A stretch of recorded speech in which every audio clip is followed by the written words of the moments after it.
황금의 땅 엘도라도의 저주 슈테판 처바이크 1927년 부제입니다. 1848년 1월 서트는 캘리포니아에서 골드러시를 겪는다. 유럽이여 안녕.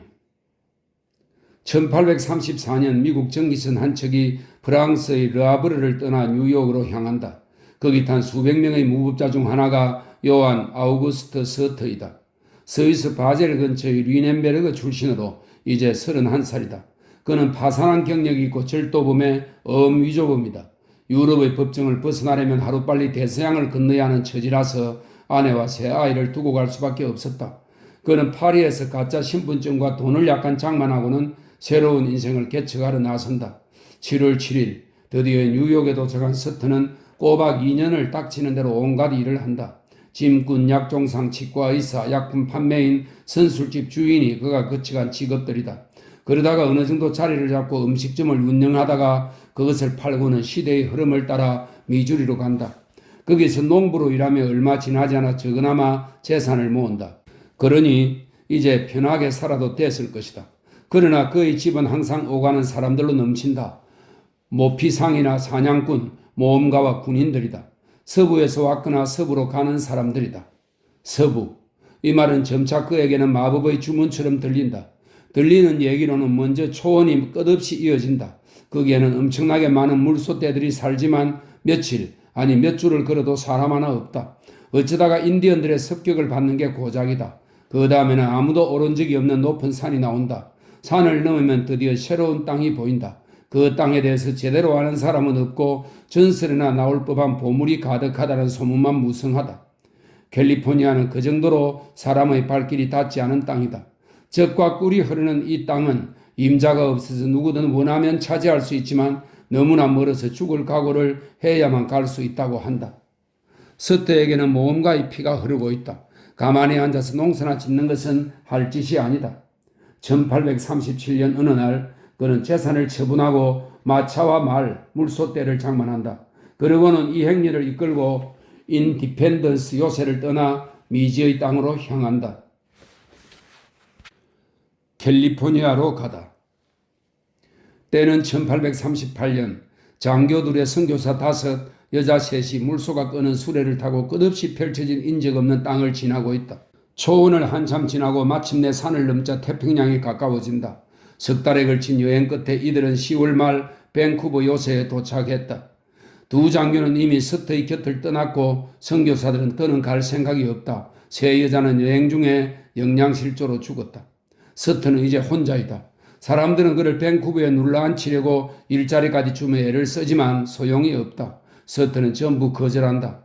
서부라는 단어가 마법의 주문처럼 그의 머리를 맴돌기 때문이다. 그는 흐름한 범선을 타고 태평양을 누비다가 우선 샌드위치 섬에 들른다. 그러고는 이루 말할 수 없는 고초를 겪으며 알래스카 해안을 지나 황폐한 장소에 도착한다. 그곳은 샌프란시스코라 불린다. 샌프란시스코, 오늘날 우리가 알고 있는 도시.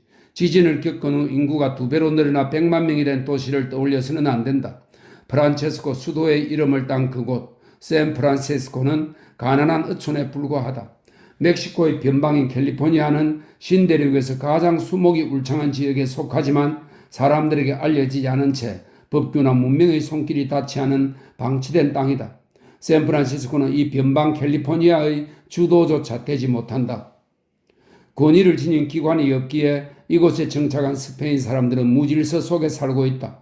폭동이 일어나고 가축이 모자라고 사람이 없으니 제대로 일할 일꾼이 있을 리 없다. 서트는 말을 빌려 타고 세크라멘토의 비옥한 골짜기를 둘러본다. 하루 만에 서트는 이곳이 광활한 농장이 들어서기에 적격일 뿐 아니라 왕국을 하나 세우기에도 충분하다는 결론을 내린다. 다음 날 그는 볼품없는 주도 몬테레이로로 가서 주지사 알베라도를 만나서 자기소개를 하고는 땅을 경작하겠다고 말한다. 앞서 인근 섬에서 카나카족을 데리고 왔습니다. 이들은 부지런하고 일을 잘해서 정기적으로 이들을 데려올 생각입니다. 거주지를 만들어서 노이 헬베티엔이라는 이민촌을 건설하려고 합니다. 이 노이 헬베티엔은 새로운 스위스라는 뜻의 라틴어입니다. 노이 헬베티엔이라고요? 주지사가 묻는다. 나는 스위스 사람이고 공화주의자입니다. 서트가 답한다. 좋소. 뜻대로 하시오. 10년간 토지 사용권을 주겠소. 보다시피 서부에서는 사업이 순식간에 성사된다. 문명 세계에서 1,000마일 떨어진 곳에서는 한 개인의 에너지가 고향에서와는 다른 가치를 갖는다. 노이 헬베티엔 1839년 한때의 사람들이 천천히 세크라멘토 강을 따라 북상하고 있다. 맨 앞에는 총을 맨 서트가 말을 달린다. 그 뒤로 두세 명의 유럽인과 짧은 웃옷을 입은 150명의 카나카족이 보인다. 그 뒤로 식료품과 씨앗, 단약을 실은 수레 30대를 물소들이 끌고 있다. 50마리의 말, 75마리의 노새, 암소와 양, 그리고 몇 명의 후방 부대원으로 이 행렬은 이루어져 있다. 노이 헬베티엔을 건설할 대군이다. 그들 앞에는 어마어마한 불바다가 펼쳐진다. 숲에 불을 붙인 것이다. 그렇게 하면 나무를 쳐서 개가 나는 것보다 훨씬 편하다. 거대한 불길이 땅을 휩쓸고 지나가기가 무섭게 그들은 아직 연기가 가시지 않은 나무둥지 위에서 일을 시작한다. 창고를 짓고 우물을 파고는 땅에 씨를 뿌린다. 땅은 쟁기질할 필요도 없을 만큼 보드랍다. 수많은 가축들을 위해 우리도 짓는다. 점차 선교사들이 세웠던 인근의 버려진 이민촌에서 사람들이 몰려온다. 사업은 대성공이다. 씨앗은 곧바로 500%의 결실을 안겨준다. 곡간이 넘치고 가축은 금세 수천 마리로 늘어난다. 내부에서 힘든 일이 끊이지 않는 데다가 원주민이 번성하는 이민촌을 습격하는 바람에 원정을 벌여야 하지만 노이 헬베티에는 어마어마한 크기로 불어난다. 운하가 건설되고 방앗간과 유럽 대리점이 들어서며 강에는 배가 수없이 오간다. 서트는 밴쿠버와 샌드위치 섬은 물론 캘리포니아에 정박하는 모든 범선에 농산물을 공급한다. 과일 농사도 하는데 그것이 오늘날 널리 사랑받는 그 유명한 캘리포니아산 과일이다. 과일을 심는 쪽쪽 풍작인 것을 본 서트는 프랑스와 라인 강변에서 포도를 들여온다. 몇 년 후 포도밭이 그 넓은 땅을 뒤덮는다.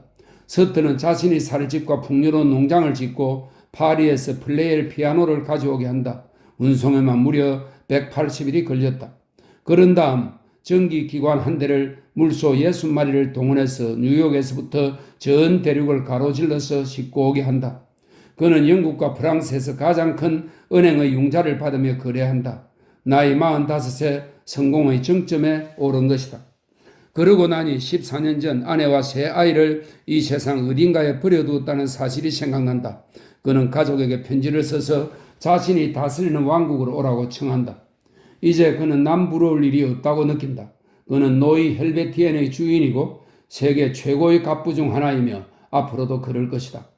마침내 아메리카 합중국은 버려진 정착촌 캘리포니아의 소유권을 멕시코에게서 빼앗는다. 이제 모든 게 탄탄대로에 들어선다. 몇 년 후 서트는 세계 최고의 갑부가 된다.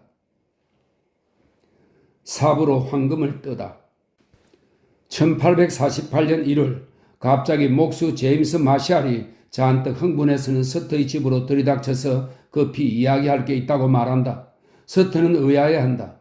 새 제재소를 세우기 위해 마샬을 콜로마에 있는 농장으로 보낸 게 바로 어제다. 그런데 그가 허락도 없이 돌아와서는 흥분에 몸을 떨며 자기 앞에 서 있다니. 마샬은 서트를 방으로 끌고 가서 문을 잠그더니 호주머니에서 모래 한 줌을 끄집어낸다. 거기에는 노란 알맹이가 몇 알 섞여 있다. 어제 땅을 파다가 그 희한한 금속이 눈에 띄었는데 금인 것 같다고 했다가 사람들의 놀림을 받았다고 마샬은 말한다. 서트는 진지해진다. 알갱이를 질산수로 분해해보니 금이 맞다. 서트는 즉시 다음날 마샬과 함께 농장으로 가기로 한다. 하지만 목수는 곧 세상을 뒤흔들 무시무시한 황금열병에 걸린 첫 환자이다. 마샬은 조바심을 참지 못하고 폭풍우가 몰아치는 밤에 말을 달려서 콜로마로 돌아간다. 다음날 아침 서트 대령은 콜로마에 도착한다. 그의 일행은 운하를 막고서 모래를 조사한다. 채로 한번 퍼서 이리저리 몇 번 흔들어 보니 금 알갱이가 검은 망 위에서 반짝인다. 서트는 몇 명의 백인들을 주위에 불러 모으고는 제재소가 완공될 때까지 침묵하겠다는 맹세를 받아낸다. 그러고는 진지하고 결연한 태도로 자신의 농장으로 돌아간다. 별별 생각이 다 들면서 마음이 요동친다. 아무리 생각해보아도 금을 이처럼 손쉽게 손에 넣을 수 있었던 경우는 여태 없었다. 금이 땅에 늘려 있다니. 이 땅이 나 서터의 것이라니 하룻밤 사이에 10년이 흘러간 기분이다. 이제 그는 세계 최고의 갑부이다. 골드러시 최고의 갑부라고 천만의 말씀이다. 이 지구상에서 가장 가난하고 불쌍하고 낙담한 거지가 바로 서터이다. 일주일 후 비밀이 새어나간 것이다. 한 여자가 어떤 나그네에게 이 이야기를 하면서 금 알갱이를 몇 개 주었다. 그러자 역사상 유례없는 일이 벌어진다. 서터의 일꾼들은 너나 할 것 없이 하던 일을 팽개친다. 대장장이는 대장간을 빠져나오고 목동은 가축대를 내버려 둔다. 포도농사꾼은 포도밭을 등지고 병사들은 무기를 내려놓는다. 모두 귀신에 홀린 듯 서둘러 채와 냄비를 장만해서는 제재소 자리로 달려온다. 모래에서 금을 가려내리는 것이다. 하룻밤 사이에 경작지 전역이 텅 비어있다. 젖소는 아무도 젖을 짜주지 않아서 고통에 울부짖다가 죽어간다. 물소떼는 우리를 부수고 나와 밭을 짓밟고 밭에는 알고기 줄기에 매달린 채 썩어간다. 치즈 공장은 가동을 멈추고 고가는 무너져 내린다. 거대 기업의 엄청난 톱니바퀴가 멈추어 선 것이다. 황금의 땅을 찾았다는 소문이 전신기를 통해 산을 넘고 바다를 건너간다. 그러자 여러 도시와 항구에서 사람들이 몰려든다. 선우는 배를 떠나고 정부 관리는 사무실을 떠난다. 금을 채취하려는 자들이 끝이 보이지 않는 긴 줄을 이루며 동과 서에서 몰려든다. 걸어오는 사람, 말이나 마차를 탄 사람들이 메뚜기 떼처럼 노이 헬베티엔을 덮친다. 이들에게는 주먹이고 법이고 권총이고 진리이다. 이런 곱비 풀린 난폭한 무리가 한창 발전 중인 이민촌으로 밀려든다. 이들 눈에는 임자 있는 물건은 없다. 아무도 이 무법자들을 막을 엄두를 내지 못한다. 그들은 서터의 암소를 죽이고 그의 곡간을 허물어서 자신들이 살 집을 짓고 그의 밭을 짓밟고 그의 기계를 훔친다. 순식간에 서터는 거지가 되어버린다. 신화 속 미다스 왕처럼 황금에 파묻혀 죽는 신세가 된 것이다. 이 유례없는 황금 돌풍은 점점 더 거세게 몰아친다. 금 소식이 전 세계로 퍼지자 뉴욕에서만 100척의 배가 떠나고 독일, 영국, 프랑스와 스페인에서 1848년부터 1851년까지 엄청나게 많은 모험꾼들이 건너온다. 배를 타고 남아메리카의 혼고절 돌아서 오는 사람들도 있지만 성질 급한 사람들은 이렇게 먼 길 대신 파나마 지역을 지나는 몹시 위험한 길을 택한다. 사업가들은 서둘러 회사를 차려서 신속히 이 지역에 철도를 건설한다. 성질 급한 사람들이 3, 4조 더 빨리 황금을 캘 수 있게끔 공사는 번개같이 진행된다. 이 과정에서 수천 명의 노동자들이 열병으로 사망한다. 다양한 언어를 쓰고 다양한 인종에 속하는 수많은 사람이 줄지어 대륙을 가로질러 와서는 서터의 땅을 제 땅처럼 파헤친다. 정부와 체결한 계약을 보면 샌프란시스코의 땅은 서터의 소유가 분명한데 바로 이 땅에 믿기지 않는 속도로 도시가 세워진다. 타지인들끼리 서터의 토지를 사고 판다. 서터가 붙였던 노이 헬베티엔이라는 이름은 사라지고 캘리포니아의 엘도라도라는 마술 주문 같은 이름이 남는다. 또다시 파산한 서터. 그는 재앙의 씨앗이 난 엄청난 결과에 사지가 마비된 듯 꼼짝할 수가 없다. 처음에는 서터도 함께 금을 캘 생각이었다. 하인과 동료들을 동원해서 금을 차지하려 하지만 모두 그를 떠난다. 결국 그는 금이 출토되는 지역을 벗어나서 외딴 자신의 농장에 처박힌다. 에레미타즈 농장은 산등성이에 있고 저 빌어먹을 강과 몹쓸 모래와는 뚝 떨어져 있다. 드디어 그의 아내가 다 자란 아들 셋을 데리고 거리로 온다. 아내는 도착하자마자 여행의 피로로 사망한다. 그러나 이제 아들이 셋이나 있다. 8개의 팔이 있는 셈이다. 서터는 아들들과 함께 농사를 짓기 시작한다.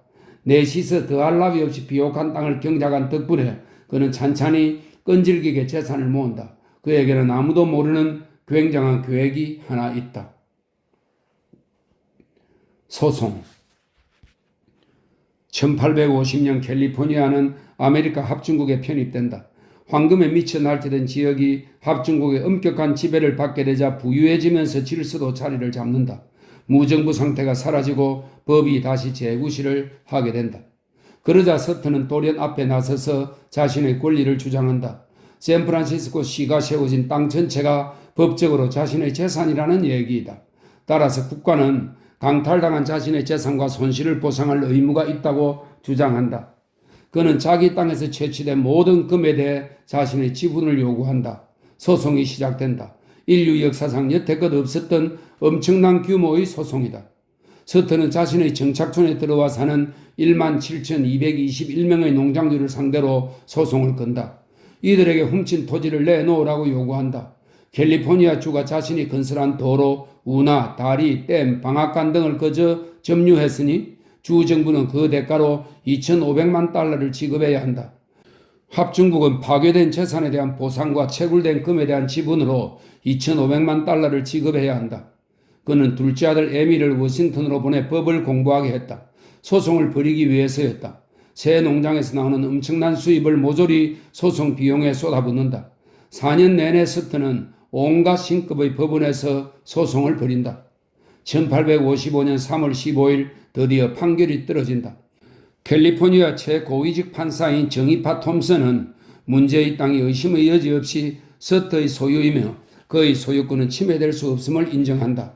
이날 서터는 목표를 이룬다. 그는 세계 최고의 갑부이다.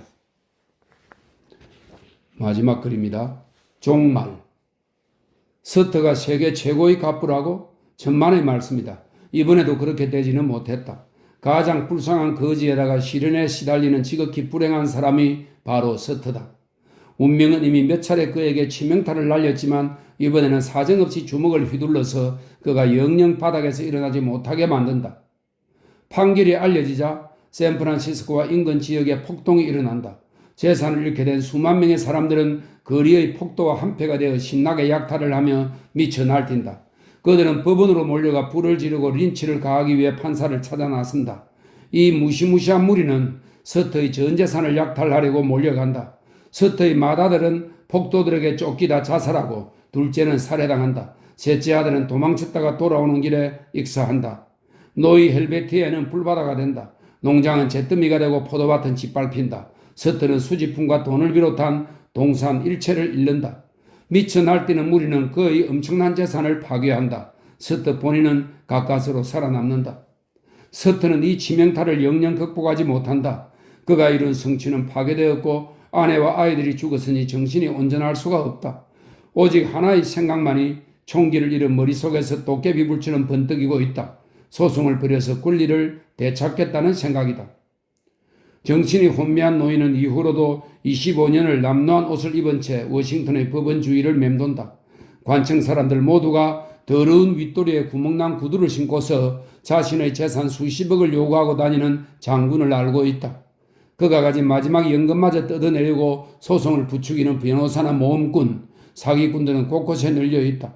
서터가 원하는 건 돈이 아니다. 그는 금을 혐오한다. 금은 그를 가난뱅이로 만들었고 세 아들을 앗아갔으며 그의 삶을 망쳐놓았다. 그는 다만 권리를 되찾고 싶을 뿐이다.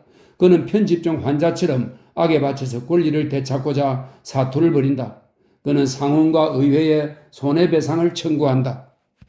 자신을 돕겠다고 나서는 사람들을 모두 믿지만 그들은 허풍을 떨면서 소송을 걸고는 서터에게 우스꽝스러운 장군 군복을 입혀서 이 불쌍한 사람을 꼭두각시처럼 이 사무실에서 저 사무실로, 이 국회의원에게서 저 국회의원에게로 끌고 다닌다. 서터는 이렇게 1860년부터 1880년까지 20년을 비릉뱅이로 산다. 날마다 그가 의회 근무를 서성이면 관리들은 그를 비웃고 불황자들은 그를 놀린다.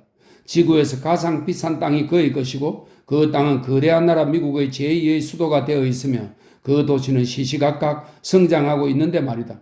그러나 사람들은 골칫덩이를 상대하지 않고 시간을 끈다. 마침내 1880년 6월 17일 서터는 국회의사당 계단에서 심장마비를 일으킨다. 그것은 구원이다. 사람들은 죽은 거지를 치운다. 그런데 이 죽은 거지의 주머니에는 항의 문서가 들어있다. 지상의 법에 근거해 그와 그의 후손은 세계 역사상 최고의 재산을 가진다고 확인하는 내용이 이 문서에 담겨 있는 것이다. 지금까지 서터의 유산을 요구하고 나선 사람은 없다. 후손이 자신의 권리를 주장한 적도 없다. 여전히 샌프란시스코 전체는 남의 땅이다. 여전히 그의 권리는 실현되지 않고 있다. 상드라르라는 작가가 이친 서터에게 거대한 운명을 겪으니가 갖는 유일한 권리를 선물했을 뿐이다. 후세 사람들이 감탄하며 기억하는 인물로 남을 권리이다.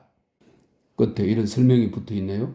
서터의 삶을 다룬 상드라르의 소설 검은 1925년에 프랑스어로 처음 발표되었고 이후 독일어와 영어로도 번역되었다.